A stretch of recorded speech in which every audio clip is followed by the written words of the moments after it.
Андрей Марков. Глядя на этого подвижного, энергичного и молодого с виду мужчину, которого все в поселке называют просто по имени, и рассмотрев седину на висках, понимаешь, что он уже не так уж и молод. На мой вопрос, сколько вам было лет, когда вы начали работать, рассмеявшись, ответил: 12. 12 лет? До смешного будет доходить. Я ж захотел велосипед же, а я же до этого велик угнал у Юрки Обухова. Покатались около молочного магазина, у него такой маленький велосипедик был, Сашенька, ну я на него поехал, жили мы на Норильской 2. Горошнулся. Ну, как бы молодым преступником стал, сильно захотел. Так хотелось велосипед? Да. Ну и мама как раз работала на почте же. Ну, во-первых, сначала профилактика ремнем была, чтобы дошло. А потом говорит, ну пойдем посмотрим, как люди работают. Вот она там работала тоже, разносили телеграммы. Там же били телеграммы, поселок же большой был, было, участки были. И она, вот пошли, посмотришь, как это все работает. Ну вот я с ней начал ходить. С ней, потом подруги ее по работе были. Вот я телеграммы ходил, разносил, потом ходили, что ли. Всего на следующий год, 13 лет уже было. На 13 лет меня уже устроили работать. Я с утра приходил, до обеда я работал. Вот, там уже велосипед у меня был. Вот я развозил почту. Ну, эти телеграммы уже стабильно, официально все, как бы это. Меня уже научили, все, я все ходил. Сейчас помню, телеграммы же были срочные, простые людям, такие праздничные были, там такие были красивые вертки. И была расписка везде. Вот надо было самое главное расписку там уложить. Там их на пункте телеграфа получали, куда там отдел был. Мы их упаковывали, специально закручивали их, там расписочку так пополам вставляли и по адресам раскидывали. Уже знали, пуш-карта была. И вот я на велике ездил, летом работал. Это уже 13 лет мне было. Окончил школу, отслужил в армии и вернулся в родной поселок. Устроился работать водителем в районный узел связи. Работая в районном узле связи, был случай у нас. Почта, мы возили же по Зимнику, была дорога по реке Индигирка. И помню, рейс был Уснера, Захаренко, Юбилейных, Хатынах. Ну и выезжаем-то рано утром, где-то в 5-6 утра. Получали почту, чтобы разгрузиться, успеть в рабочее время по приискам. Это было уже март-апрель месяц. Да, апрель месяц был. Ну, как бы уже погода была где-то градусов 20-25 до 30. Ну, до 30 градусов холодно не было. Но по реке начали выходить наледи. Но они как бы выходят постоянно за зиму, за зимний период. А здесь вот мы возвращались туда, ушли, нету. А назад идем, и получается 28 километров от поселка. Мобильной связи в то время, естественно, не было. Вот. А мы шли всегда по расписанию. На нас как бы, которые диспетчера были, которые принимали почту, там были страховые мешки, они высокой ценности были. Вот. То есть они постоянно контролировали время, когда мы приедем. Вот. И по времени уже потом били тревогу. И вот 28 километров от поселка, у нас здесь есть такой прижим небольшой на реке Индигирка, вышла наледь.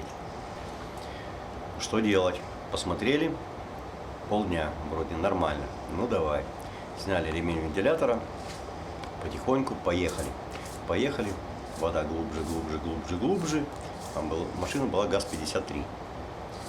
И получается, нам уже до берега осталось метров, наверное, 80-50, грубо говоря. И там промоина. И мы в эту промоину нырнули, двигатель заглох, в кабине вода.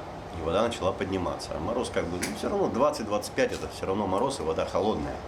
Мы бегом на крышу с дедушкой, залезли на будку. А у нас почта, она как бы там тоже имеет, ну, быстренько кабину, там я молодой, запрыгнул туда, меня там держал, там, как, знаете, как обезьянка. Открыл будку, смотрю, чтобы почта не намокла, потому что там посылки были, а это, ценные письма, все это. И я начал там ее поднимать, у нас там такие рундуки были повыше, с пола, потому что вода как бы начала подниматься уже туда. В кабине-то есть, а будка выше. Ну ладно, вроде разобрались с почтой, страховые мешки мы подняли на крышу, я отдал. Заскакиваю на крышу, залез, все нормально. Ну и сидим с дедушкой, что же делать? Связи нету. Вот. А это время уже было где-то 7 вечера. Ну, на крыше мы просидели часа 2. И тут раз смотрим, подходят Татры. В то время Татры, Артекская автобаза, возили уголь и топливо по приискам. Они там, такой островок, они подъехали, смотрят на нас. Ну, слышимость-то хорошая. Они говорят, что там? Я говорю, так и так. Они, ну давайте, будем вас вытаскивать. Трос есть? Я говорю, есть.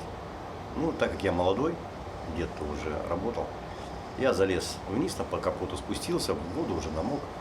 Вот, цепляю трос, подъезжает Татра. Мы зацепились, перецепились в воде, но это уже вода, как бы холод, все заморожено. В этой воде мокрые, цепляемся, нас вытащили на островок ребята, вот, а машина заглохшая.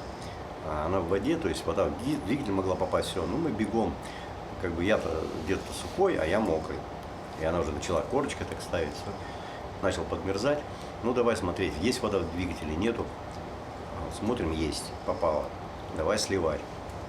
Бегом снимаем, а ребята, раньше закон был, если ты секанул, то есть сломался, тросовики, дальнобойщики, они всегда стоят, пока ты не отремонтируешься или пока ты не заведешься, чтобы ты был в безопасности. Вот, хотя как бы у всех есть, но это законы Севера. Водительский стаж Андрея с 1979 года. Можно сказать, вся жизнь за рулем, вся жизнь в пути. Что это? Мечта детства? А водителем я стал вообще, это была смешная история. Ну как смешная, жизнь потом. У нас в школе, здесь, когда я оканчивал Снерскую, у нас был такой Житлов Анатолий Павлович. Он был такой преподаватель, и он чисто практику. Он нас на машинах учил ездить. А в школе нам тогда, 8, 9, 10 класс, нам преподавали водительское дело. Это было МВП, было начальная подготовка. И там мы параллельно учились автодело, да, мы учились на права. Вот. Ну и как бы, а я вообще хотел поступать, у меня было два, или какой-то исторический факультет, я хотел сильно быть археологом, потому что я историю любил, или у меня шло на училище погранвойск, город Алмата. А здесь как раз заканчиваем обучение, все, и мне Житлов Анатолий Павлович говорит, с ним мы поехали на вождение на реку Индигирка там, и он говорит: Марков, водитель это не твоя специальность, бросай это нафиг, иди куда-нибудь в другое место работать. Ну, я как-то к нему, ладно. И он перестал меня брать на практические вождения. Ты не будешь водителем, это не твое. Что, получается, ты из вредности? Я из вредности просто-напросто стал водителем. Из принципа. Из принципа, доказать, да. что... Как так нельзя? Я решил доказать ему. Ну, вот и стал. Ну, и как бы с годами это уже, Анатолий Павлович уже в живых нету. А мы с ним до этого общались, как бы в хороших отношениях стали, все. И я говорю, вот благодаря тебе я выбрал эту неблагодарную профессию водителя. Он как так? Ну, я ему рассказывал, он смеется, говорит, ну что, теперь водитель. Я говорю, ну, в принципе, да. В поселке жизнь как на ладони, и судят о человеке по делам его. А что я могу сказать о нем? Ну, всегда, в общем-то, поможет. Веселый человек, всегда с ним легко, интересно. Хороший иногда вместо так отдых проводим. И попеть людям любим, и караоке, тем более, что вот он у нас всем этим певческими делами-то любит заниматься. Ну, такой разносторонний. Во многом он ни в чем не откажет, поможет. Ну, вот такой трудолюбивый, настойчивый, такой упорный.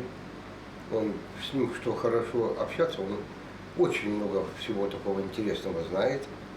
Ну, по крайней мере, и, значит, где-то по деловым всяким вопросам, по законам он очень хорошо вот может подсказать все это. Ну, и, конечно, все это друг другу помогаем. На трассе он никогда мимо не проедет. Всегда кому-то остановится, спросит, там, чем помочь, что и как. Ну, вот. Ну и сам тоже, как говорится, как специалист в машине, он всегда это самое, как говорится, на первом ряду. Ну, скажем так, очень, очень хороший друг, товарищ. Исходя из опыта прошедших лет, хотелось бы спросить, в чем разница работы на предприятии и на себя? Конечно, это несравнимое. Это вообще они стоят в разных категориях. На предприятии вам все дают. Ваше дело только вот ваши профессиональные качества, как водителя, допустим, как слесаря, механика, ну, как сотрудника. А когда ты работаешь сам, ты надеешься только на себя. То есть это начинается от содержания машины, автомобиля, управления им, технические характеристики. Ну, там все буквально до мелочей. Вот что есть в предприятии, это сейчас на данный момент все в тебе находится. Жена Татьяна – помощница во всех вопросах и самый надежный тыл Андрея. Улыбаясь, говорит, что пошел бы с ней в разведку. Мы всегда на связи. Прям постоянно. Вот у нас чемодан всегда стоит, собранная сумка. Что в любой момент может собраться и поехать. Я поехал. У нас все точки, которые, где связь есть, я все точки эти знаю, откуда до куда, сколько там ехать, я уже жду. Если не звонит, сама набираю, может, в какой-то момент даже бывает такое, что попадаю, он говорит, как ты, еще же связи нет. Я говорю, прямо сейчас появилась, значит. Что вы можете сказать о муже? Он увлеченный, увлекающийся или упертый? И то, и другое, и третье. Да. Упертость есть, да. Упертость есть. Он принципиальный очень. Он принципиальный, надежный и честный. Он за справедливость. Но мы уже успели обратить внимание на одно из увлечений Андрея. Он любит вещи из прошлого. Пьет чай из стакана с подстаканником. Вот у нас лучше. Мы любим это все. Даже нам чистить это нельзя. Оно... Это все веков. Да, налет веков у нас вековой. Ложки чистим, а подстаканники нет. Кстати, на работе у него такой же. Кроме того, на работе целая коллекция вещей советского периода. Вот это делали своими руками мы, а это магнитофон Днепро. То есть он 64-го года выпуска, ламповый полностью, и он в работе. То есть он рабочий, все, его если снять сейчас, он включится, все работает. Но вот здесь у меня пыль веков, точно. Это фотоаппарат нашей Северной Зари, газета «Северная Заря» была. Вернее, она есть, существует, но они даже не представляют, какой это. Это первый фотоаппарат газеты «Северная Заря». То есть он в полном комплекте, нет только для него шахт. Так, если честно, вот. Комплектация. Так вот было. Спускается. Тут одевалась шторка, ставились кассеты, такие пластины. Сейчас здесь все затянуто, чтобы как бы не попадала пыль, ничего. Кроме того, оремиконцы знают Андрея Маркова как исполнителя эстрадной музыки. Многим импонирует его репертуар, душевные, со смыслом песни.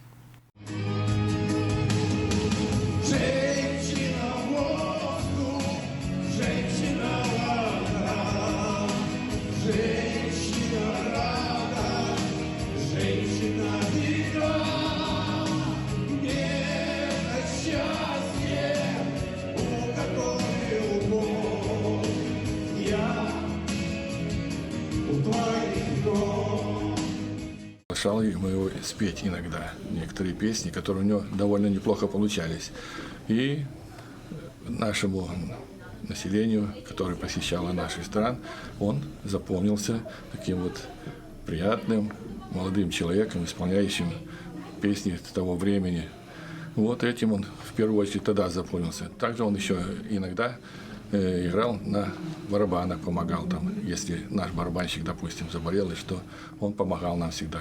Вот уже такая его черта характера. Помогал, и людям доставлял радость своим пением. Дальше что? То есть он музыкальный товарищ, музыкальный. Я такой с этой точки зрения говорю, как музыкант. Но не только он музыкой увлекался. Я знаю, что по жизни он водитель, так сказать.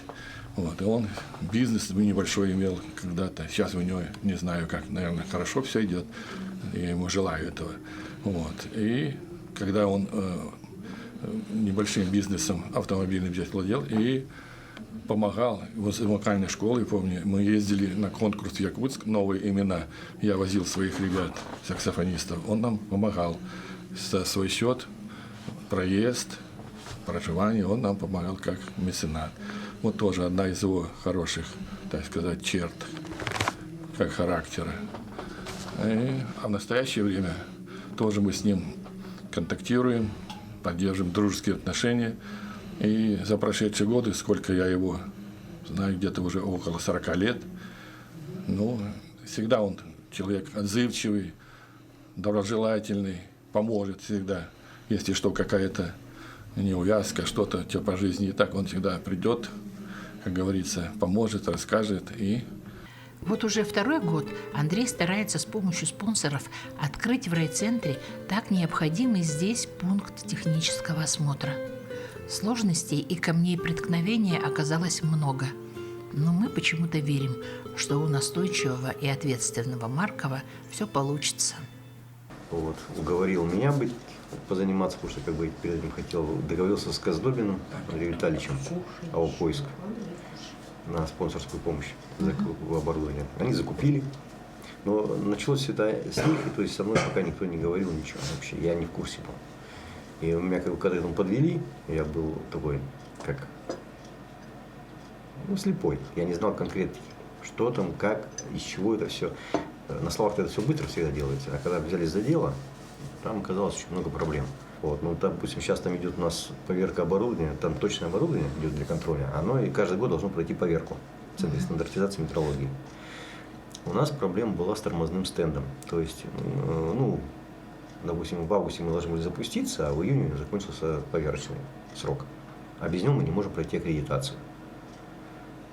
Мы обратились в ЦСМ города Якутск, города Магадан.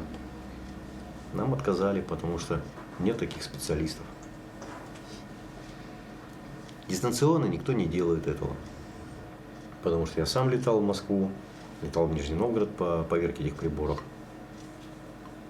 Вот, то есть я уже знаю не понаслышке, как это все делается, что за приборы должны быть, как это, какие требования. То есть я уже катался и разговариваю с пунктами технического осмотра и в Якутске, и в Магадане. Там с руководством общался, смотрел, как они работают. Он у нас должен быть. Просто надо было к этому вопросу по-другому немножко подойти. Занимаясь пассажирскими перевозками, он отмечает ужесточение требований со стороны закона. Это правильно, но в законе есть нестыковки, с которыми соглашаются и сотрудники ГАИ. Поправки вносятся очень долго, и это усложняет положение не только водителей, но и пассажиров. Приходится машины переоборудовать под себя. Просто не понимаю, почему сейчас изменения пошли в дорожные содержание машин. У нас сейчас требует, чтобы мы вносили доп. Изменения от завода. На северах это обязательное, потому что это не наша прихоть, это условия жизни нам это все диктуют. Те же багажники ставят вот на микроавтобусах, за это взялись, требуют вписать. Вписать – это большая проблема, а почему люди принимают эти законы, непонятно.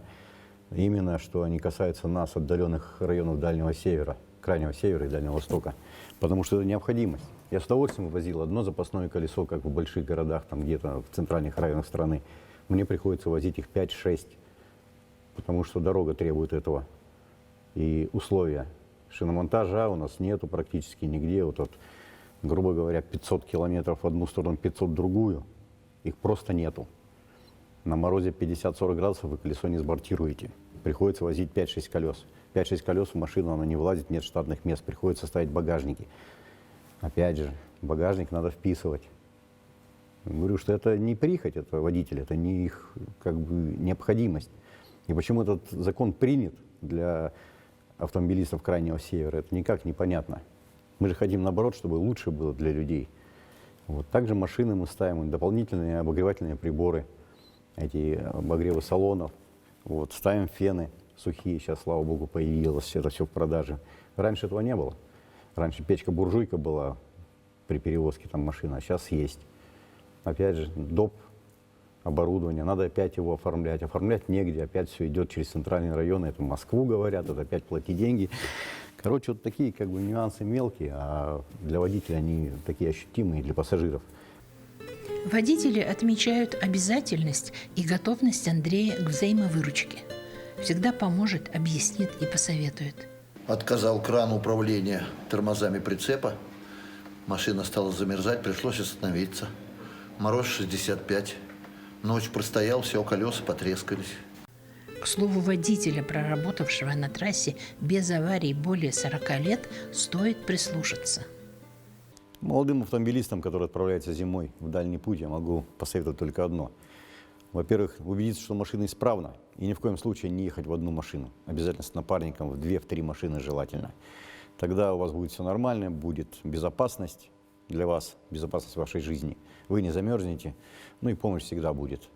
Потому что если поедете в одну машину, неизвестно откуда и когда ждать помощи. Бывает, что ее нету и по 10, по 5 часов, а это уже очень тяжелые последствия будут. Как бы в истории это уже есть, и не одна история грустная. А так, удачи на дорогах всем. И напоследок мы спросили у жены, как часто Андрей позволяет себе праздно провести время. Ответ почему-то не удивил. Так бывает только исключительный случай по здоровью, если он себя очень плохо чувствует.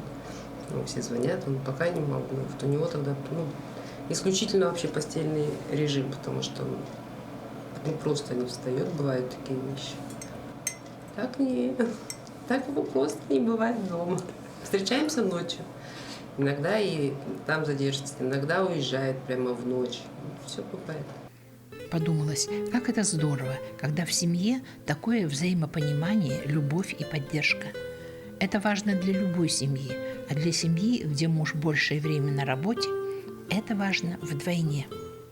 Самый лучший в мире муж. Я так, он для меня такой. Хочется пожелать Андрею Маркову удачных поездок, оправданных ожиданий и достигнутых целей.